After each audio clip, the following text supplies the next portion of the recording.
बिस्मिल्लाहिर्रहमानिर्रहीम। अस्सलाम वालेकुम। जैसा कि आप लोगों को पता है कि हमने इससे पहले लास्ट वीडियो में हमने अल्कोहल, फिनोल्स और ईथर वगैरह को डिस्कस किए थे। अब हम नेक्स्ट चैप्टर स्टार्ट करने लगे हैं, chapter number 17, alkyl halides and amines. तो अल्काइल हैलाइड भी ऑर्गेनिक कंपाउंड है, जिसने बाकी हमने पढ़े थे कार्बन और हाइड्रोजन, क्योंकि हाइड्रोकार्बन आ जाते हैं। तो अल्काइल हैलाइड में ये होता है, एक अल्काइल ग्रुप लगा हुआ होता है कोई भी, और साथ एक हैलोजन लगा हुआ होता है। तो ये मिथाइल क्लोराइड है, सिंपल मिथाइल क्लोराइड, ये भी एक अल्काइल हैलाइड है। इसका जनरल स्ट्रक्चर होता है RCl। और इसमें हम अल्काइल हैलाइड एंड अमीन्स के चैप्टर में हम यही पढ़ेंगे। फिर अमीन्स में ये आ जाता है primary amine, secondary amine and tertiary amine. ये प्राइमरी अमीन RNH2, ये प्राइमरी अमीन हो जाता है अगर N जिस NH2 एक N के साथ एक H हो और 2 R हो, तो ये सेकेंडरी अमीन हो जाता है। इसी तरीके से N के साथ अगर 3 R हो तो ये टर्शियरी अमीन हो जाता है। फिर इनकी मुख्तलिफ बेसिसिटी मुख्तलिफ होती है। NR3 ये एक टर्शियरी अमीन है, NR3। इसी तरीके NR2H ये सेकेंडरी अमीन है, नाइट्रोजन के साथ 2 R ग्रुप लगे हैं। RNH2 इस नाइट्रोजन के साथ एक R ग्रुप लगा हुआ है, ये एक प्राइमरी अमीन है। इसी तरीके से मिथाइल अल्काइल क्लोराइड में अगर 2 कार्बन वाला अल्काइल हैलाइड हो तो 2 कार्बन वाले को फिर हम इथाइल क्लोराइड कह देंगे, CH2, और ये क्लोरीन ये इथाइल क्लोराइड हो जाता है। फिर इसी तरीके से 3 कार्बन वाले को हम प्रोपाइल क्लोराइड कह देंगे, ये 3 कार्बन तो जुड़े हुए होंगे और एक साथ क्लोरीन होगा, इसे प्रोपाइल क्लोराइड कह देंगे। ये सारे अल्काइल क्लोराइड हैं। उसके बाद स्टार्ट करते हैं। Alkyl halides are compound in which one hydrogen atom of alkane has been replaced by one halogen atom. तो अल्केन में जैसे हमने पढ़ा था कि CH4 होता है, अल्केन में CH4 होता है और इसमें एक हाइड्रोजन को रिप्लेस करके हमने उसकी जगह पर क्लोरीन लगा दी है। उसके बाद they are also known as halogen derivatives of alkane. जी हैलोजन डेरिवेटिव्स ऑफ अल्केन होते हैं, यानी अल्केन के ये हैलोजन डेरिवेटिव इसलिए होते हैं कि अल्केन में से हमने एक हाइड्रोजन को निकाल के उसी जगह हैलोजन ऐड कर दिया। तो इसलिए क्योंकि ये अल्काइल हैलाइड इस अल्केन से ड्राइव हुआ है, तो इस वजह से अल्काइल हैलाइड्स को कहा जाता है कि ये डेरिवेटिव ऑफ अल्केन होते हैं, क्योंकि एक हाइड्रोजन को निकाल के हमने क्लोरीन लगा दिए साथ, यानी ये अल्काइल हैलाइड हमने इससे ड्राइव किया, इस वजह से इन्हें डेरिवेटिव कहा जाता है। दे में भी मोनो, डाई और ट्राई और पोली हैलो अल्केन्स। यानी अगर मिथाइल क्लोराइड के साथ अगर फर्ज करें जो मिथाइल क्लोराइड और मिथाइल क्लोराइड के साथ ये एक हाइड्रोजन लगा हुआ है, तो इसे मोनो कहा जाता है, mono halo alkanes. Mono halo alkanes यानी ये एक अल्केन है लेकिन हैलोजन एक है। इसी तरीके से अगर कार्बन की बैलेंसी तो बांट तो इसमें 4 पूरे करने हैं, लेकिन अगर 2 क्लोरीन जुड़े हुए तो डाई हैलो अल्केन्स कहा जाता है, डाई हैलो अल्केन्स। इसी तरीके से अगर कार्बन के साथ 3 क्लोरीन जुड़े हैं तो इसे ट्राई हैलो अल्केन्स कहा जाता है। ये अल्काइल हैलाइड्स की क्लासिफिकेशन है कुछ।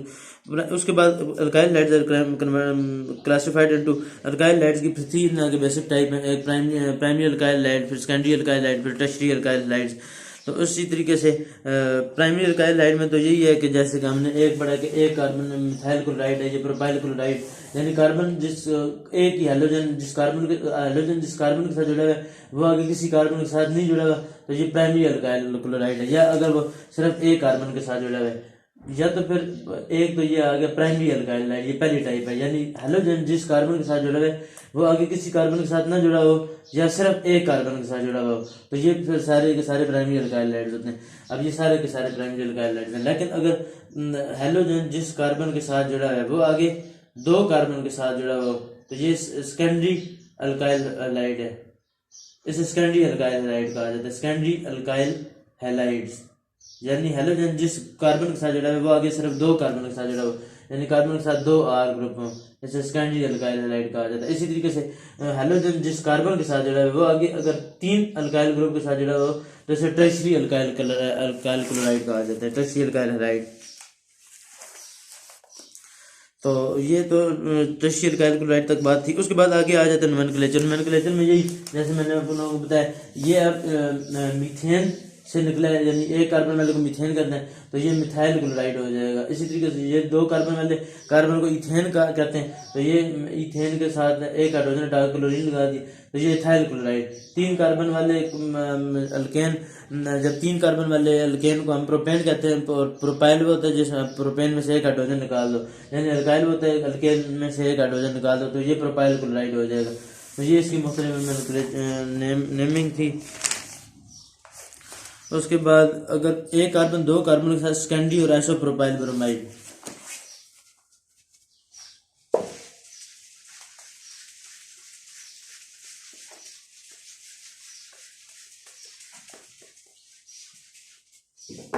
इसी तरीके से जैसे मैंने आप लोगों को बताया, अब ये एक क्लोरीन है, ये अब दो कार्बन के साथ जुड़ा हुआ है और इसके साथ एक हाइड्रोजन है, या इसको हम लिख सकते हैं ये वाले, क्योंकि तीन कार्बन वाले को यानी ये चीज हो CH3CH3CH, इसे कहा जाता है आइसोप्रोपाइल। अब ये आइसोप्रोपाइल क्लोराइड, आइसोप्रोपाइल क्लोराइड। इसी तरीके से अगर, और ये है सेकेंडरी अल्काइल हैलाइड, ये सेकेंडरी अल्काइल हैलाइड की टाइप है, सेकेंडरी अल्काइल हैलाइड। इसी तरीके से अगर कार्बन के साथ इधर ब्रोमीन और इधर CH और CH3CH3, अब ये हो जाएगा आइसोप्रोपाइल ब्रोमाइड, आइसोप्रोपाइल ब्रोमाइड। और ये सेकेंडरी अल्काइल हैलाइड की टाइप है, क्योंकि हाइड्रोजन जिस ग्रुप कार्बन के साथ जुड़ा है वो आगे दो कार्बन के साथ जुड़ा है।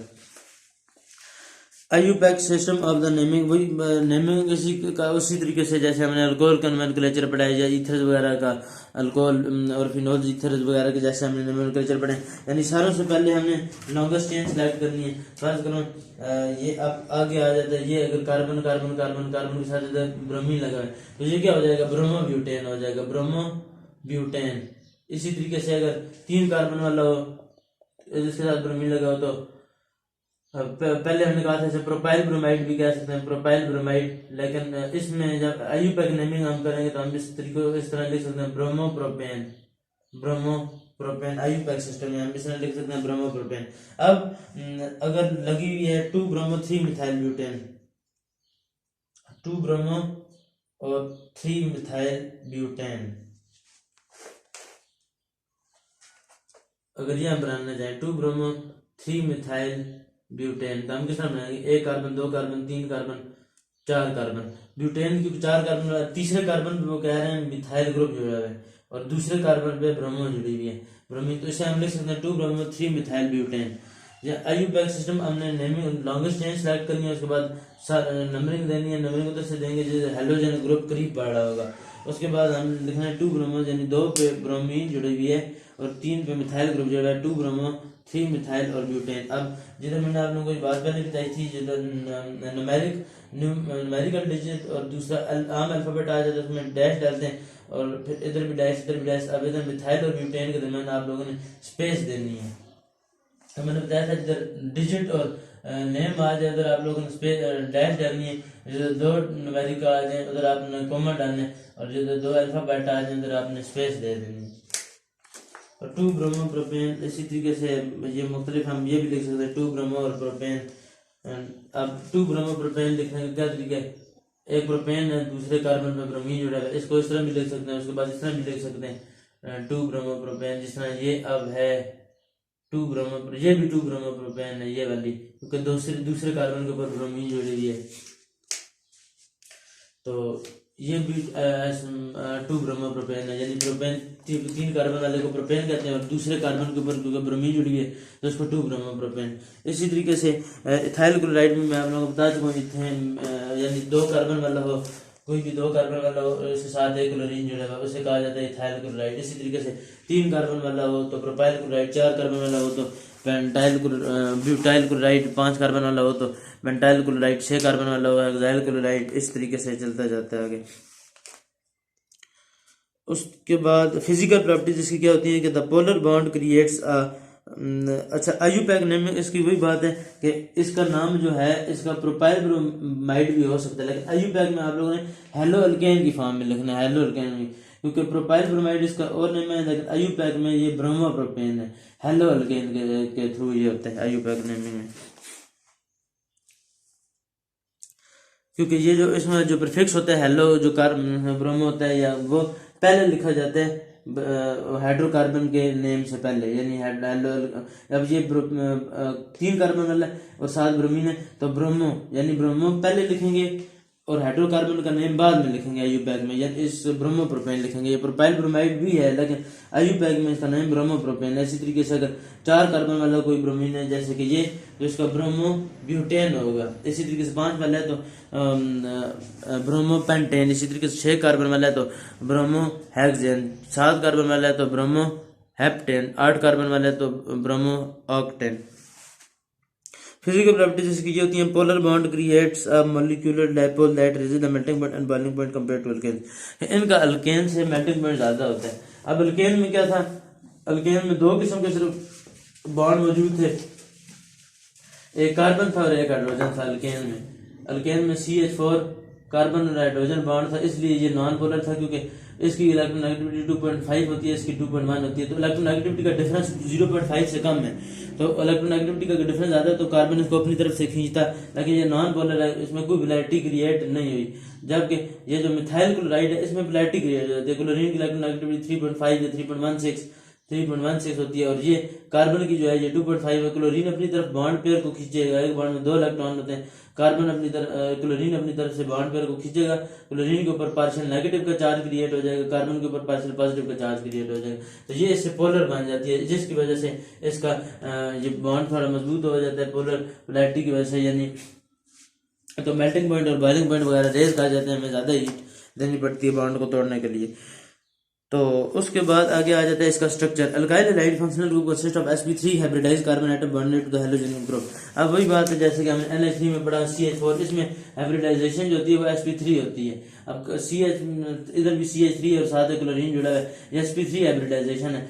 sp3 हाइब्रिडाइजेशन में ये होता है कि एक S और 3 p ऑर्बिटल्स आपस में हाइब्रिडाइज होके और 4 नए sp3 हाइब्रिडाइज ऑर्बिटल बना देते हैं। 4 नए sp3 हाइब्रिडाइजेशन होती हैं, एक S और 3 p आपस में जुड़ के, तो फिर आपस में इनकी एनर्जी वगैरह दरमियान में आ जाती है, S और P के जो दरमियान होती है। उसके बाद इसका जो रेशो वगैरह होता है इसका 25 होता है S का, और P का जो होता है वो 75% होता है P। तो ये sp3 हाइब्रिडाइज्ड ऑर्बिटल होती है। उसका बॉन्ड जुड़ा हुआ होता है क्लोरीन के साथ, सिग्मा बॉन्ड वही, क्योंकि सिग्मा बॉन्ड वही हमने पढ़ा था कि ये अब इधर से कार्बन और क्लोरीन का जो बॉन्ड है, क्योंकि एक जब बॉन्ड होता है तो वो सिग्मा बॉन्ड ही होता है। जब 2 बॉन्ड होते हैं उसमें फिर एक सिग्मा आ जाता है और एक पाई आ जाता है, जैसे कि एल्कीन का केस है, इसी तरीके से अल्काइन का केस हो तो एक सिग्मा और 2 पाई आ जाते हैं, 2 पाई ऑर्बिटल्स। अब ये जो डायरेक्ट बॉन्ड बॉन्ड है हेड ऑन अप्रोच है, उससे कहा जाता है सिग्मा बॉन्ड, और ये थोड़ा मजबूत बॉन्ड होता है, जैसे कि कार्बन और क्लोरीन के दरमियान जो बॉन्ड बनता है तो इधर बॉन्ड बना, क्योंकि ये सिर्फ एक ही बॉन्ड है तो वो थोड़ा मजबूत बनता है। या तो ये होता है SS ओवरलैप होता है तब भी सिग्मा बॉन्ड बनता है, और ये मजबूत बॉन्ड होता है क्योंकि न्यूक्लियस की आपस में इंटरेक्शन होती है। उसके बाद इसकी आ जाते हैं दूसरा एक S की जब किसी P के साथ होती है लेकिन डायरेक्ट हो, तो तब भी ये बॉन्ड जो बनता है ये सिग्मा बॉन्ड बनता है और ये हेड ऑन अप्रोच के थ्रू बनता है, तो तब भी ये स्ट्रॉन्ग बॉन्ड होता है। लेकिन P की जब किसी P के साथ होती है तो वो आपस में फिर पाई बॉन्ड वगैरह की क्रिएशन हो जाती है। तो उसके बाद आगे आ जाता है preparation of alkyl halides. Alkyl halides की प्रिपरेशन करने के तरीके, क्योंकि जैसे कि हम रिएक्शन और प्रिपरेशन वगैरह को डिस्कस करें तो अल्काइल हैलाइड को बनाने के तरीके ये हमने अल्कोहल के रिएक्शंस में भी ये बात पढ़ी थी। अल्कोहल के हमने जब रिएक्शन पढ़े थे तो उसमें भी अल्काइल हैलाइड की प्रिपरेशन हो रही थी जब हमने अल्कोहल का रिएक्शन किया था। और अल्कोहल को जब हम हाइड्रोजन हैलाइड के साथ रिएक्शन करवाते हैं, अल्कोहल का जब ROH, अल्कोहल का जब हाइड्रोजन हैलाइड के साथ रिएक्शन होता है HX हाइड्रोजन हैलाइड, तो ये अल्काइल हैलाइड बन जाता है और वाटर इधर से सेपरेट हो जाता है, अल्काइल हैलाइड प्लस H2O। इसी तरीके से अगर C2H5OHO एथेनॉल और HBr हो तो क्या बनेगा, इथाइल ब्रोमाइड बन जाएगा, इथाइल ब्रोमाइड और वाटर रिलीज हो जाएगा, ये अल्काइल हैलाइड बन गया। ये हम प्रिपरेशन ऑफ ये वाला रिएक्शन जो है ये प्रिपरेशन ऑफ अल्काइल हैलाइड के अंदर भी हम लिख सकते हैं, और रिएक्शन और ये इंपॉर्टेंट रिएक्शन है क्योंकि ये दो ये याद हो जाए तो 2 चीजें याद हो जाती हैं, एक अल्काइल हैलाइड की प्रिपरेशन भी याद हो जाती है और एक अल्कोहल के रिएक्शंस भी याद हो जाते हैं, क्योंकि ये अल्कोहल हमने चैप्टर नंबर 18 में पढ़ी थी बात कि अल्कोहल के रिएक्शंस में अल्काइल हैलाइड बन है। उसके बाद अगर इसी तरीके से प्रोपानॉल हो प्लस HCl तो ये प्रोपाइल क्लोराइड हो जाएगा C3H5Cl प्लस वाटर, तो एक वाटर रिलीज हो रहा है इधर से और ब्रोमीन जो है ये अल्काइल के साथ जाकर जुड़ रहा है। तो आप रिएक्शन मैकेनिज्म में भी आपने बात डिस्कस की थी कि C3H5OH जब HCl ये पोलर है क्योंकि क्लोरीन हाइड्रोजन और क्लोरीन का कोवेलेंट बॉन्ड बनेगा आपस में, और क्लोरीन का इलेक्ट्रोनेगेटिविटी ज़्यादा है तो एक बॉन्ड में 2 इलेक्ट्रॉन होता है, क्लोरीन इस पेयर को अपनी तरफ खींच रहे हैं। इधर से आप ऑक्सीजन अपने नंबर 3 हाइड्रोजन को अटैक करेगा, ये वाला डबल बॉन्ड शिफ्ट होकर क्लोरीन के ऊपर चला जाएगा, CH3 5O और H और ऑक्सीजन के ऊपर प्लस का चार्ज आ जाएगा, क्लोरीन के ऊपर नेगेटिव का चार्ज। फिर ये होगा कि क्लोरीन इस कार्बन के ऊपर अटैक मारेगा, एक OH लीव का आ जाएगा, C3H5Cl हो जाएगा और वाटर लीव का आ जाएगा। ये अल्काइल लाइट का ये इसका मैकेनिज्म हो गया, ऊपर वाला जनरल रिएक्शन था। उसके बाद reaction of alcohol with halogenating agents. उसके बाद जो अदर हेलोजिनेटिंग, ये हमने अल्कोहल के रिएक्शंस में भी ये सारी एक बार ये सारी चीज़ें हम पढ़ चुके हैं अल्कोहल के रिएक्शंस में भी, और ये अल्कोहल के रिएक्शंस हमने पढ़े थे, उसमें भी हमें क्लियर हो जाना चाहिए कि अल्कोहल के रिएक्शन से ये हाइड्रोजन लाइट बन रहा है। उसके बाद ये अल्काइल लाइट वगैरह बन रहे हैं। अल्कोहल के रिएक्शन में अब आगे और हेलोजिनेटिंग एजेंट्स होते हैं, जैसे कि ROH का SOCl2 के साथ रिएक्शन करवाया जाए तब भी अल्काइल हैलाइड बन जाता है RCl, और एक सल्फर डाइऑक्साइड बन जाता है और एक HCl बन जाता है HCl। इसको अगर हम सेपरेट लिखें तो अब इसमें 2 क्लोरीन है, एक क्लोरीन इससे आगे ले लेगा और सल्फर डाइऑक्साइड ये वाला आपस में हो जाएगा, पीछे R और Cl बच जाता है तो RCl ये अल्काइल हाइड आपस में कटा जाएगा। इसी तरीके से अल्कोहल का जब हम PBr3 के साथ रिएक्शन करवाएं, PBr3 या PCl3 के साथ अल्कोहल का, तो तभी RBr बन जाता है और आगे H3PO3 बन जाता है, H3PO3 तभी अल्काइल लाइट बन जाता है। यानी अल्कोहल के रिएक्शन जिसको याद हो जाए अल्काइल लाइट की प्रिपरेशन खुद ही याद हो जाती है, या अल्काइल लाइट की प्रिपरेशन याद हो जाए तो अल्कोहल के रिएक्शन खुद ब खुद याद हो जाते हैं। तो इस हवाले से अल्काइल लाइट और अल्कोहल ये वाले रिएक्शन इंपॉर्टेंट है बहुत, क्योंकि एक रिएक्शन एक बार याद करने पड़ते हैं और बाकी 2 लॉन्ग क्वेश्चन वगैरह याद हो जाते हैं डायरेक्ट। इसी तरीके से अल्कोहल है कोई ROH, उसका PCl5 के साथ रिएक्शन करवा दो फिर भी RCl बन जाता है अल्काइल हैलाइड, और POCl3 बन जाता है और साथ एक HCl बन जाता है HCl। यानी 6 क्लोरीन, इधर 5 क्लोरीन है, एक क्लोरीन ये आ गया और एक POCl3, बाकी POCl3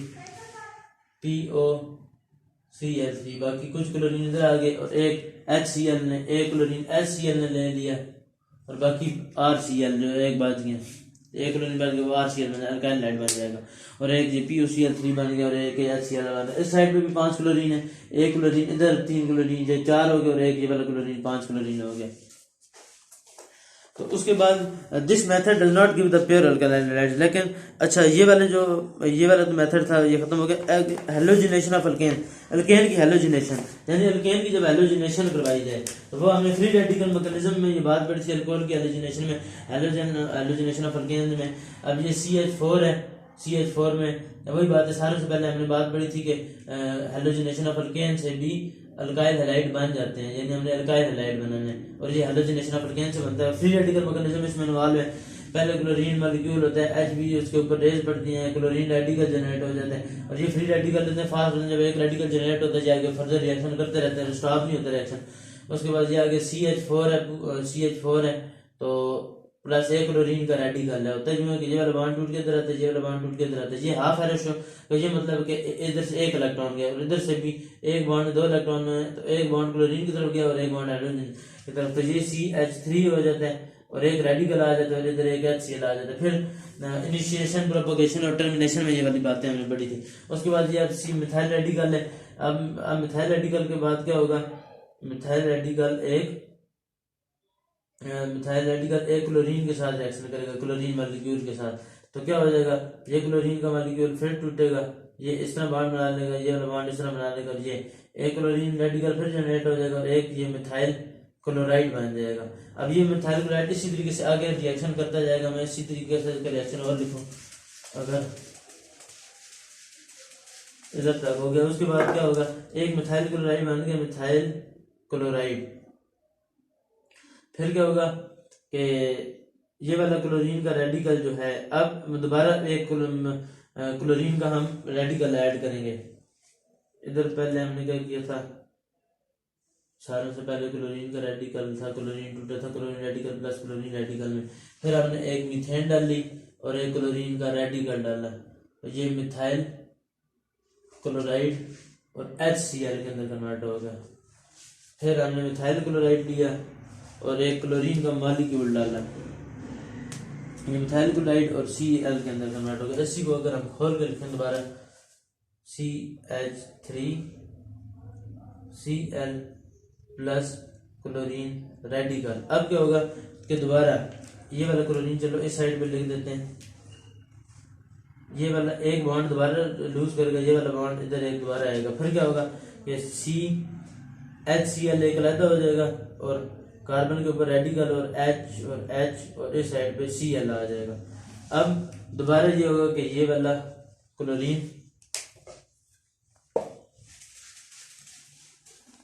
इसी से अगला स्टेप में ऊपर लिख रहा हूँ कि अब ये जब एक कार्बन के ऊपर रेडिकल जनरेट हो गया, अब दोबारा इसी क्लोरीन के कार्बन के ऊपर रेडिकल CH2 एक क्लोरीन का मालिक्यूल होगा, क्लोरीन का मालिक्यूल, ये आपस में फिर रिएक्शन करेंगे, ये वाला बॉन्ड टूट के इधर जाएगा, ये वाला बॉन्ड टूट के इधर रहेगी, फिर एक क्लोरीन का रेडिकल जनरेट होगा और कार्बन के साथ दो क्लोरीन जुड़ जाएंगे, एक H और एक ये H हो जाएगा। फिर अगले रिएक्शन में फिर क्या होगा, एक क्लोरीन का ये वाला मॉलिक्यूल दोबारा नीचे आएगा, कार्बन क्लोरीन H और H, फिर एक क्लोरीन का रेडिकल आएगा, फिर ये वाला बॉन्ड टूट के एक इधर आएगा, एक इधर आएगा और एक कार्बन की तरफ चला जाएगा, कार्बन के ऊपर रेडिकल आएगा, क्लोरीन साथ दो जुड़े हैं और एक हाइड्रोजन जुड़ा है और एक HCl जनरेट हो जाएगा। फिर ये वाला रिएक्शन दोबारा होगा कि एक क्लोरीन ये इससे फिर एक क्लोरीन का मालिक्यूल रिएक्शन करेगा, क्लोरीन हाइड्रोजन और इधर एक क्लोरीन का मालिक्यूल आएगा, फिर ये वाला एक रिएक्शन इधर, एक इलेक्ट्रॉन इधर और ये वाला बॉन्ड टूट के इधर, एक कार्बन के साथ अब तीन क्लोरीन जुड़ जाएंगे और एक हाइड्रोजन जुड़ जाएगा और एक HCl हो जाएगा, CCl। अब CCl3 हो चुके हैं, इसी से आगे फिर आगे रिएक्शन चलेगा। यानी एक चीज तो बात नजर आ रही है कि पहले क्लोरीन का मालिक्यूल रिएक्शन करते हैं, उससे अगले स्टेप में क्लोरीन का रेडिकल, फिर क्लोरीन का मालिक्यूल, उससे अगले स्टेप में फिर क्लोरीन का रेडिकल। ये CH3 से क्लोरोफॉर्म भी कहते हैं, क्लोरोफॉर्म। और ये हमने 10 में भी पढ़ा था, हेलोजिनेशन ऑफ अल्केन के रिएक्शन में हमने पढ़ा कि हेलोजिनेशन ऑफ अल्केन किस तरह होती है। उसके बाद ये अब CH3 जब बन गए CH3, फिर एक क्लोरीन का रेडिकल आएगा, फिर एक इलेक्ट्रॉन इधर, एक इलेक्ट्रॉन इधर और एक कार्बन के ऊपर, एक क्लोरीन के ऊपर क्लोरीन प्लस HCl सेपरेट हो जाएगा। फिर अब इसी क्लोरीन का एक और रिएक्शन होगा इस Cl का, कार्बन के साथ अब तीन क्लोरीन जुड़े हुए हैं, एक क्लोरीन, दो क्लोरीन, तीन क्लोरीन, कार्बन के ऊपर एक रेडिकल है, फिर एक क्लोरीन का मालिक्यूल रिएक्शन करेगा, ये वाला हाफ, एक इलेक्ट्रॉन इधर, एक इलेक्ट्रॉन इधर, एक ये, अब ये CCl4 हो जाएगा, CCl4 प्लस क्लोरीन रेडिकल। अब ये इधर CCl2 जब था और एक क्लोरीन का रेडिकल था तो Cl इधर आके जुड़ गए एक, और एक Cl इधर जनरेट हुआ, क्लोरीन का रेडिकल जनरेट हुआ है। इसी तरीके से इधर CH3 था और एक क्लोरीन, इधर HCl जनरेट हुआ है, इधर CCl3 था, इधर कोई HCl जनरेट नहीं हुआ। इसी तरीके से CH2 और एक Cl, इधर क्लोरीन का रेडिकल, एक Cl इधर आ गया और दो क्लोरीन, एक क्लोरीन का रेडिकल जनरेट हुआ। अब इधर HCl जनरेट हुआ है, CCl2H। अच्छा, एक चीज तो आप लोगों को नजर आ रही है कि इधर Cl2 क्लोरीन का मॉलिक्यूल रिएक्शन कर रहा है, इधर क्लोरीन का रेडिकल, इधर फिर क्लोरीन का मॉलिक्यूल, इधर फिर क्लोरीन का रेडिकल, यानी इसके साथ। और इस स्टेप पे एक क्लोरीन रेडिकल जनरेट होता है, फिर एक HCl, फिर एक क्लोरीन का रेडिकल, फिर एक HCl, फिर एक क्लोरीन का रेडिकल। ये आप लोगों को पता होना चाहिए। ये आसान है, हेलोजिनेशन ऑफ अल्केन्स है, अल्केन्स के साथ हेलोजन ऐड होती जा रही है, एक कार्बन टेट्राक्लोराइड बन गया। ये HB की फॉर्म में ये वाला रिएक्शन होता है, क्योंकि HB जो रेज होती हैं वो फिर क्लोरीन मॉलिक्यूल को रेडिकल के अंदर कन्वर्ट कर देती हैं। तो ये वाला reaction this does not give the pure alkyl halides. ये जो होते हैं ये प्योर अल्काइल हैलाइड्स नहीं देते, ये अल्काइल हैलाइड्स वगैरह तो दे रहे हैं। यानी हमने जब पहले पढ़ा था कि CH जो इथेन है CH3 इसका क्लोरीन मॉलिक्यूल के साथ रिएक्शन करवाया तो इथाइल क्लोराइड बन गया था HCl। लेकिन ये मसला क्या है, ये प्योर अल्काइल हैलाइड्स नहीं देते। हैलोजन डेरिवेटिव्स और ये डिफ्यूज सनलाइट और अल्ट्रावायलेट लाइट के अंदर ये वाला रिएक्शन होता है। हैलोजन के जो डेरिवेटिव होते हैं containing 2 or more halogen atom are also formed along with alkyl halides, कि हैलोजन के जो डेरिवेटिव होते हैं जिनमें 2 या 2 से ज्यादा हैलोजन एटम्स होते हैं वो भी बन जाते हैं अल्काइल हैलाइड्स में। जैसे कि मैंने ये आपको बताया, ये रिएक्शन फिर क्योंकि रुकता नहीं है, फिर ये आगे फर्दर चला जाता है, तो फिर डाई अल्काइल हैलाइड्स बन जाते हैं, ट्राई अल्काइल हैलाइड्स बन जाते हैं, जैसे कि ये बने ट्राई अल्काइल हैलाइड। तो ये रिएक्शन फिर रुकता नहीं है, कार्बन टेट्राक्लोराइड तक जाके ये रिएक्शन रुकता नहीं है।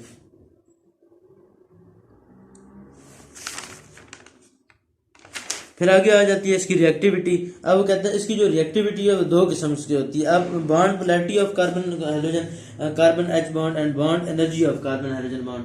अब वो कह रहे हैं कि अल्काइल हैलाइड्स होते हैं, अगर ये आप रिएक्शन आप लोगों को समझ आ गया, ये मैं रेस करने लगा हूँ कि वो कह रहे हैं कि अब इसकी जो अल्काइल हैलाइड की जो रिएक्टिविटी होती है वो डिपेंड करती है 2 किस्म के बॉन्ड के ऊपर, क्योंकि अल्काइल हैलाइड में कार्बन का बॉन्ड होता है क्लोरीन के साथ, कार्बन का क्लोरीन के साथ बॉन्ड होता है RCl में, CHCl कार्बन और क्लोरीन का बॉन्ड होता है। अब इसकी एक होती है बॉन्ड पोलैरिटी, बॉन्ड पोलैरिटी एक नाम है बॉन्ड एनर्जी का CH3 और Cl, ये बॉन्ड पोलैरिटी और एक बॉन्ड एनर्जी। बॉन्ड पोलैरिटी का मतलब क्लोरीन की इलेक्ट्रॉन एक्टिविटी ज्यादा है, पार्शियल एक्टिव का चार्ज क्रिएट होगा बॉन्ड, और कार्बन के ऊपर पार्शियल पॉजिटिव का चार्ज क्रिएट होगा, इसको कहा जाता है बॉन्ड पोलैरिटी। और बॉन्ड एनर्जी यानी कार्बन और क्लोरीन का आपस में बॉन्ड की एनर्जी कितनी है। तो ये 2 किस्म के बॉन्ड होते हैं। बॉन्ड पोलैरिटी जब डिस्कस करते हैं तो molecule of alkyl halide polarize है, मैंने आप लोगों को बता दिया कि जो पोलर बॉन्ड होता है, क्योंकि कार्बन की इलेक्ट्रोनेगेटिविटी जो है वो 2.5 है, क्लोरीन की इलेक्ट्रोनेगेटिविटी 3 होती है, क्लोरीन की 3 होती है, क्लोरीन की जो इलेक्ट्रोनेगेटिविटी 3 और इसकी कार्बन की 2.5। इसका इलेक्ट्रोनेगेटिविटी का डिफरेंस जो है वो तकरीबन 0.5 है, तो 2.5 के अंदर 0.5 ऐड कर दो 3 बन जाता है, तो इसका तकरीबन 0.5 का डिफरेंस। तो ये बॉन्ड पोलर होता है, कार्बन का एक्वायर पार्शियल पॉजिटिव चार्ज और हेलोजन के ऊपर नेगेटिव चार्ज होता है। तो जिसमें halogen become the nucleophile character, halogen जो सारी बात होती है वो न्यूक्लियोफाइल हो जाती है, क्योंकि इसके पास न्यूक्लियोफाइल करैक्टर उस हिसाब से भी है कि क्लोरीन के ऊपर 3 लोन पेयर है, एक्सेस ऑफ इलेक्ट्रॉन है इसके ऊपर, तो इसलिए ये न्यूक्लियोफाइल के तौर पर एक्ट करते हैं। इसके बाद पार्शियल नेगेटिव का चार्ज है, तो ये न्यूक्लियोफाइल के तौर पर एक्ट करती है, यानी ये इलेक्ट्रोफाइल के ऊपर अटैक कर सकती है, which can be replaced by another nucleophile on the basis of bond polarity. तो ये यानी एक न्यूक्लियोफाइल जो न्यूक्लियोफिलिक रिप्लेसमेंट में ये होता है कि एक न्यूक्लियोफाइल दूसरे न्यूक्लियोफाइल को रिप्लेस कर सकता है, जैसे कि CH3 में हमने मेथनॉल में भी हमने ये बात पढ़ी है, CH3OH है, तो वो HCl डालेंगे तो वो किस में कन्वर्ट हो जाता है, CH3Cl के अंदर, यानी एक न्यूक्लियोफाइल ने दूसरे न्यूक्लियोफाइल को रिप्लेस कर दिए। और ये डायरेक्ट नहीं करता, सारी बात है, फिर इसका जो मैकेनिज्म होता है पूरा RF जो होता है, अब वो कहता है on the basis of bond polarity reactivity of alkyl halide decreases in the following order, यानी RF की जो रिएक्टिविटी है वो कम होती है, वो ज्यादा है सारों से। RF की जो रिएक्टिविटी है, फिर RCl की रिएक्टिविटी है, फिर R की रिएक्टिविटी है, फिर RI की रिएक्टिविटी है, यानी सारों से ज्यादा रिएक्टिविटी RF की है, फिर उससे बाद कम रिएक्टिविटी क्लोरीन की है, फिर ब्रोमीन की, फिर R आयोडीन की, यानी जो RF है इसकी रिएक्टिविटी सारों से ज्यादा है, यानी ये जल्दी रिएक्शन कर जाएगा। RCl उससे कम रिएक्शन करेगा, RBr उससे कम रिएक्शन करेगा, और RI सारों से कम रिएक्शन करेगा। और ये बात मैंने हम लोग पहले बताई थी कि रिएक्टिविटी इनवर्सली प्रोपोर्शनल है स्टेबिलिटी के। अब रिएक्टिविटी क्योंकि RF की ज्यादा है, इसका मतलब RF की जो स्टेबिलिटी है वो कम है, क्योंकि जारी बात है कम स्टेबल है तभी वो जल्दी रिएक्शन कर जाता है, ठीक है। तो क्योंकि RF की जो होती है इलेक्ट्रोनेगेटिविटी का डिफरेंस बहुत ही ज्यादा होता है, तो फ्लोरीन ज्यादा जल्दी रिएक्शन कर जाएगा, क्योंकि फ्लोरीन की इलेक्ट्रोनेगेटिविटी बहुत ही ज्यादा होती है, फ्लोरीन की 4 होती है फ्लोरीन की इलेक्ट्रोनेगेटिविटी, और कार्बन की 2.5 है, तो ये बहुत ज्यादा ही न्यूक्लियोफाइल के तौर पर एक्ट करेगा, तो ये जल्दी रिएक्शन कर जाएगा, तो इस वजह से इसकी रिएक्टिविटी सारों से ज्यादा है। उसके बाद आगे आ जाता है इसकी रिएक्टिविटी में कि बॉन्ड एनर्जी इसकी आ जाती है। Experiment have shown that bond energy of carbon hydrogen bond is the main factor which decides the reactivity of alkyl halides and not the polarity. अब वो कहा जाता है, जैसे मैंने आपको बात बताई, 2 किस्म की होती है, एक बॉन्ड पोलैरिटी और एक बॉन्ड एनर्जी। वो कहते हैं कि जो बॉन्ड एनर्जी है वो बॉन्ड पोलैरिटी से भी ज्यादा यानी इफेक्टिव है, यानी डोमिनेंट है, यानी जब रिएक्टिविटी शो हो रही हो तो बॉन्ड एनर्जी का ज्यादा रोल होता है। अब जारी बात है बॉन्ड एनर्जी ज्यादा होगी उस हिसाब से वो रिएक्शन उसके ऊपर डिपेंड करेगा। Experiment have shown that bond energy main factor है अल्काइल हैलाइड की रिएक्टिविटी पर। अ study of bond energy of carbon halogen bond shows that carbon fluorine bond is the strongest, so the overall order of reactivity of alkyl halide is this: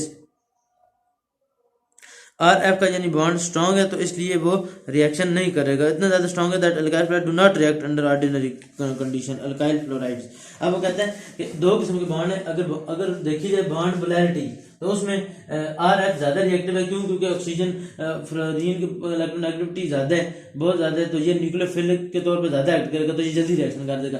लेकिन वो कहते हैं जब bond energy को देखा जाए तो कार्बन और फ्लोरीन का बॉन्ड इतना स्ट्रांग है, कार्बन और फ्लोरीन का, क्योंकि इलेक्ट्रोनेगेटिविटी का डिफरेंस इतना ज़्यादा है कि बॉन्ड बहुत ज़्यादा स्ट्रांग होता है, ये बॉन्ड को अपनी तरफ खींचेगा, ये बहुत ज़्यादा स्ट्रांग बॉन्ड होगा, तो ये रिएक्शन ही नहीं करेगा। उस हिसाब से आर एफ की जो स्टेबिलिटी है वो सारों से कम होगी, आर सी एल की बनस्बत, आर की बनस्बत और आर आई की बनस्बत, यानी इधर क्या है आर एफ की रिएक्टिविटी सारों से ज्यादा है, रिएक्टिविटी इधर आर एफ की रिएक्टिविटी सारों से कम है, क्योंकि बॉन्ड एनर्जी बॉन्ड इतना ज्यादा स्ट्रॉन्ग है कि वो रिएक्शन ही नहीं करेगा।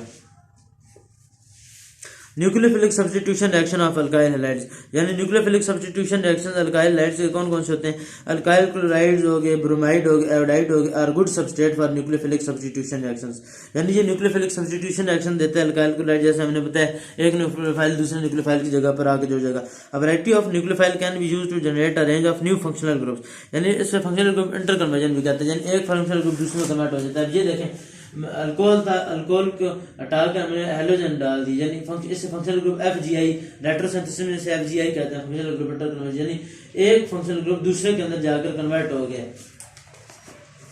Alkyl chlorides, bromides and iodides are good substrate for nucleophilic substitution reactions. उसके बाद the variety of diagram reflect some of the most important में एनकाउंटर एंड न्यूक्लियोफाइल, जैसे कि आप लोगों को बताया कि न्यूक्लियोफाइल जो होता है वो जिसके पास एक्सेस ऑफ इलेक्ट्रॉन होती है, और इलेक्ट्रोफाइल जो होते हैं जिसके पास डेफिशिएंसी ऑफ इलेक्ट्रॉन होती है।